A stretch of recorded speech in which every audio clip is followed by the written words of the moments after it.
Shields up, Ironbreakers. Rurikhan here, coming at you with another video, and today we're going to be talking about Genshin Impact, which is a free-to-play game that came out for the PlayStation 4, PC, Android, and iOS devices this week, and it will eventually receive a Switch port. There are, however, no plans for this game to come to the Xbox, so I'm sorry to all of you Xbox fans out there. MiHoYo currently has no plans to bring this game to your platform.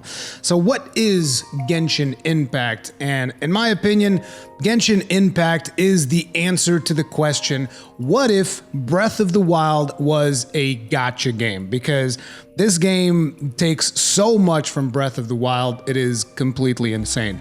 Like, just think about all of those moments that, if you've played Breath of the Wild or if you've seen Breath of the Wild gameplay, you know how sometimes Link, sets something on fire and then the fire kind of spreads and then it starts interacting with other things, and then if it rains, then it's gonna put out the fire. However, if wind comes, it's gonna like push the fire in different directions and burn different things, and this fire is going to damage enemies. It's also going to damage you. It's kind of like the same concept. You have a lot of different elements that you can use within the game, and the key to it is finding out the best way to utilize these elements to your advantage. So you can set enemies on fire, and then you can combine that with, say, lightning damage, which is going to give you like a combo type situation, and then you're going to overload your enemies. That's kind of like what the game describes it as. Or if you have an enemy that is made out of ice, you can like shoot water at it and it is going to freeze over. There's a bunch of these combinations. So it actually takes the elemental system of Breath of the Wild one step forward in terms of all the different combos that you can do. There's also the wind element, which is the one utilized by your main character, and that appears to be able to combine different elemental types. So like if you throw a tornado into a field of fire, it becomes a fire tornado. If you throw a tornado and it goes through like some kind of lightning effect, it becomes a lightning tornado. And you can really mix all of these different elements to get some pretty hectic combat situations. But in its essence, this is an open world game, and you're going to have a lot of activities that you can go out into the world and do. But you guys, I know what you guys are thinking. You're like, but it's a free-to-play game, so what's the catch? What's the catch of this particular title? Well, for one, you're always online. So when you're playing this game, you're always online. Regardless if you're playing multiplayer, regardless if you're playing single player, whenever you go into the game, you log into the Genshin Impact servers, and if for whatever reason you lose your internet connection, guess what? You can't play the game. Despite the fact that the first set of hours is pretty much single player. And when I'm talking about the first set of hours, I mean I'm currently about 7 hours into the game, which I played yesterday. Hey, what can I say? The game really grabbed me and I got kind of addicted to it. But I'm 7 hours into the game and I'm still not able to do multiplayer. There's this rank that you get on your characters, which is your adventure rank, and you need to get to adventure rank 16 to be able to party up with other players. But don't get too excited, because I've heard from people that got there that there's a lot of limitations in terms of what you can and cannot do in another player's world. Like something like you can't open chests, you can't complete open world objectives, but you can do dungeons. So again, I have to play a little bit more to figure out whether or not the multiplayer is going to be worth your time. But the single player portion of it, I can tell you that it has been quite satisfying for me. And again, I hear the question, very well, Rurikhan, but what's the catch? This is a free-to-play game. And the catch, from what I can tell, is going to be that this game is going to prey upon people that have very little self-control. So let me tell you right now, if you are someone who is particularly sensitive to gachas, if you are someone who has an addictive nature when it comes to gacha games, and for those of you that don't know what gacha games, it's like, think of it like if you've ever played Magic the Gathering, or if you've played Hearthstone, you know, when you open up a booster pack and you get really excited, ooh, what are the cards that are going to be in here? And then it's like, if you have that type of personality where you're like, oh, I didn't get the card I want, I'm going to buy another one. Oh, I still didn't get the card I want, I'm going to buy another one. If you're that kind of person that is going to like really get addicted into trying to pull some of the rewards that you can get from a game like that, I would tell you, steer well clear, give a wide berth, because this game is going to trigger your gacha senses like nobody's business. That right there is the catch. However, if you're someone that is not, sensitive to this kind of stuff, if you're someone that is not easily influenced by these kind of tactics, then there's actually a lot of fun to be had here. Like me personally, I very rarely spend any money on free-to-play games. I very rarely get influenced by gacha type mechanics, so therefore there's actually a lot of fun for me to be had here, because as you play the game, you can get currency that allows you to do the gacha portion of the game. And whenever you do a pull, which is what is called when you do a gacha pull, you can get a wide variety of things. You can get weapons for your characters, you can get new characters, and that's kind of like where the big thing is. Everybody wants to get new characters so that they can try out different play styles and stuff like that. But yeah, you can get weapons, you can get new characters, you can get special currencies that allows you to then buy stuff for more pulls to do more gacha things. And that is kind of like where the big, the really big catch is for the game, which is if you're someone that can have fun with some of the characters that you can get, then you'll be fine, because you can play through the whole game. The game has a story, it has like a campaign, and there doesn't really seem to be anything similar to a stamina system, which usually a lot of these gacha games have, which is like they'll give you a taste, and then after a while they're like, oh, now you can't do things anymore, you have to pay us money.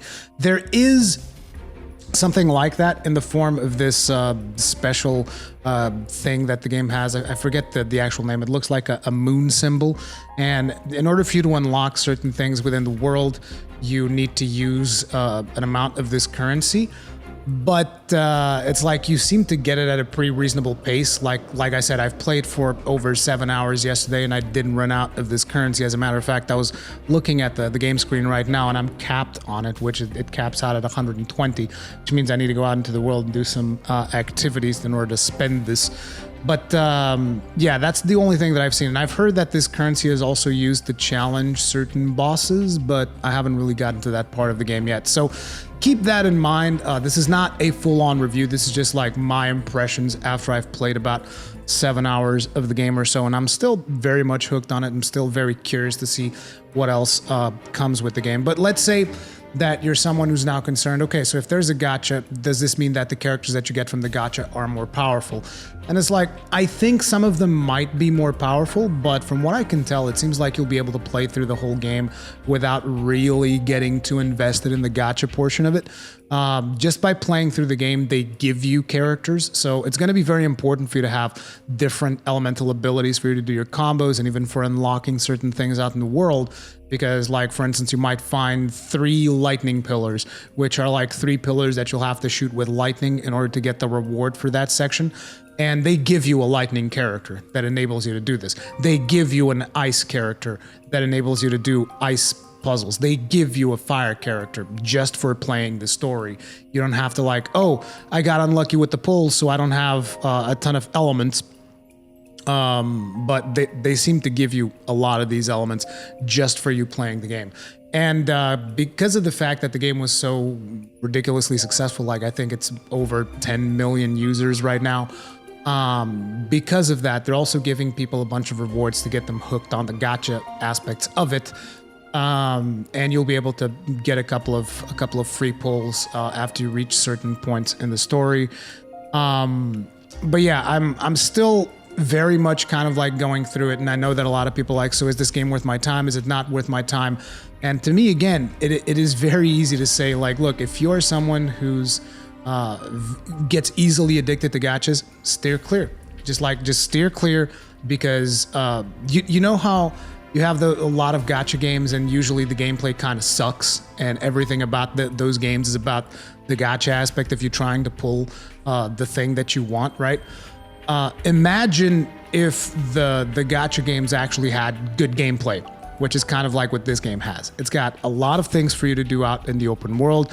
You get a glider very much like Link in Breath of the Wild.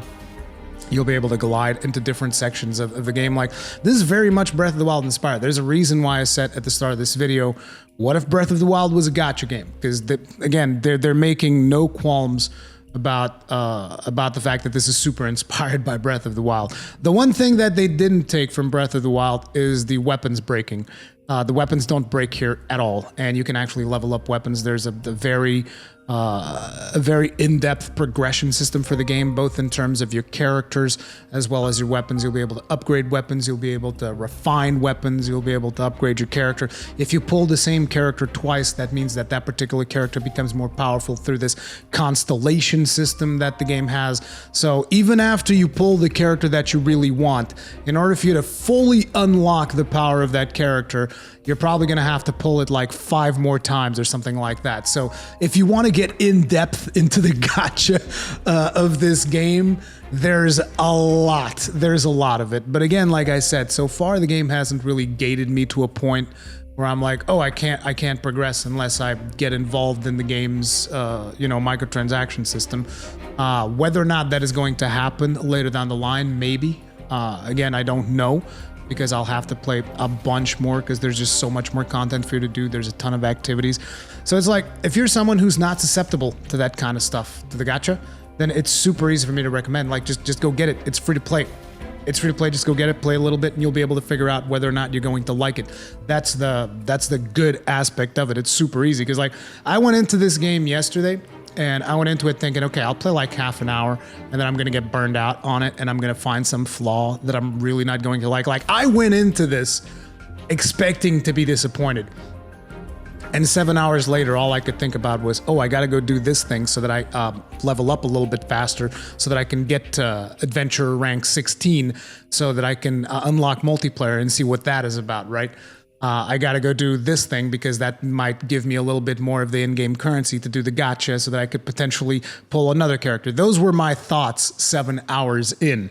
I wasn't thinking like, oh man, it's such a waste that a game that has all these good things is associated with this. I wasn't thinking about that at all. But again, different strokes for different folks. Some people are going to like it, some people are not going to like it. I enjoy the combat quite a bit. It is fairly simple. You have a standard attack that you can charge up for dealing additional damage. Besides your standard attack, you have an elemental attack, and it seems that each character has their own unique elemental attack. So for instance, I have currently 3 different lightning characters. One of them is a caster. So that character just kind of like shoots lightning, right? Senator Palpatine style. I have another one who is a bow lightning character, and she basically, whenever you charge up your arrows before you fire, they shoot lightning. She also shoots out this raven that shoots lightning at enemies. And then I have another character that's made of lightning. He wields a great sword, and his lightning power is like he can summon this wolf, and the wolf kind of just like buffs your attacks. You can do this claw type attack, and then he does an AoE attack with his elemental, because sometimes elemental attacks you can also charge them and they become a little bit different. But basically it seems that the characters are not super similar. They all have like their little quirks. And that's kind of cool, because it keeps things a little bit fresh. It keeps you wondering like, okay, so if I get this character, what's the playstyle going to be like? And the playstyles will change. Like currently in my party, my playstyle is super simple, because again, I'm not going to burn a bunch of money to do the gacha side of things, right? My playstyle is like, I have Amber, which is one of the characters that comes by default. The main character, which also comes by default, you get it for free. And then I have a healer character. She basically does a buff, and then if you swap characters while she's doing her buff, the other characters get healed up. Her ultimate heals up your whole party to full. And then I have a lightning character. So usually what I tend to do is I combine the fire and the lightning and try to get enemies to overload with the fire and lightning effect. And then I just grab the main character who's got the wind powers, and he kind of like chains whatever element is left over on the field and unloads a multiple hit attack on them, and then eventually charges up his tornado if they're still alive by then. Then I throw a tornado. Tornado becomes like fire, lightning, water, ice, just like grabs all of the elements and makes everything explode. And it's super satisfying because of the physics involved with the tornado thing of the main character.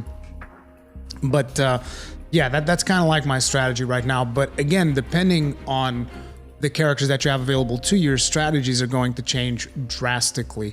Your party consists of 4 characters, and being able to combine the abilities of these 4 characters, because you don't really play the 4 characters at the same time. You'll see in the gameplay that I'm swapping characters. So your characters just kind of like get swapped in depending if you're doing a puzzle that requires a specific element, or if you're trying to get a combo going to kill an enemy or something.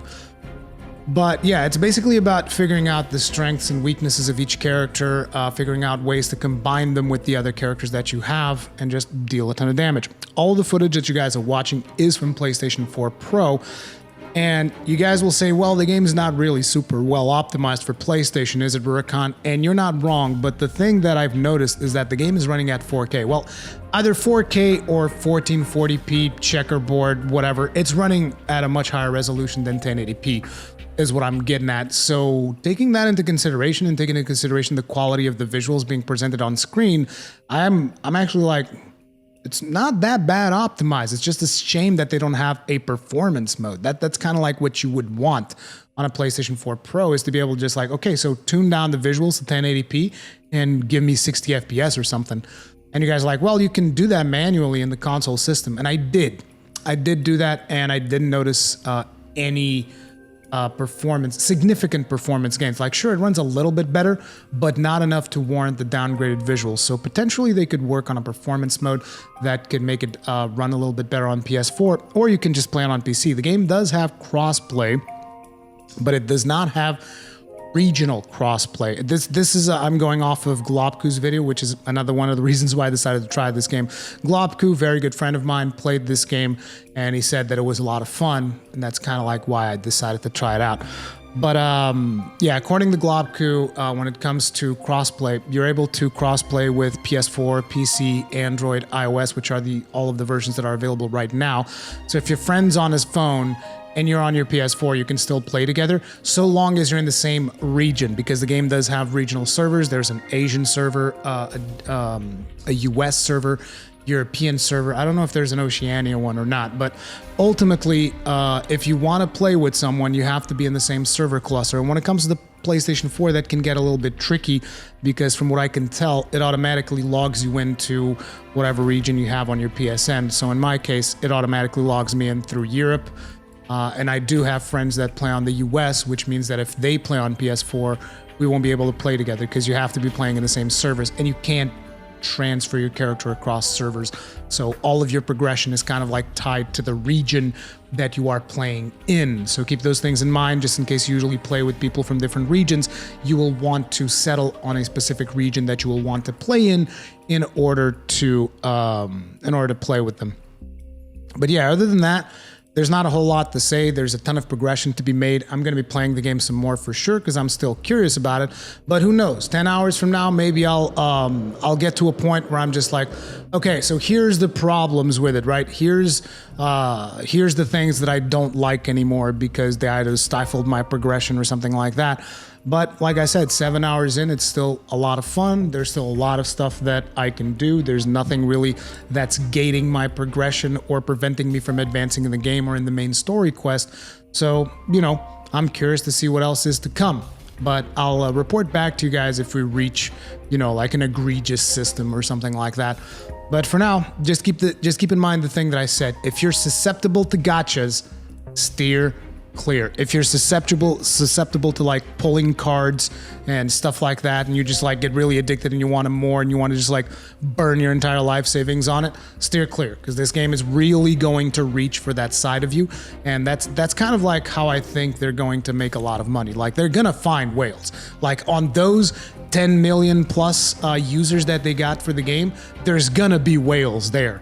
So they're going to secure funding to keep developing the game, which is great for the rest of us that aren't susceptible to it, because they're going to keep making new characters, they're going to keep making new events and expanding on the game, right? So for the rest of us, it's great.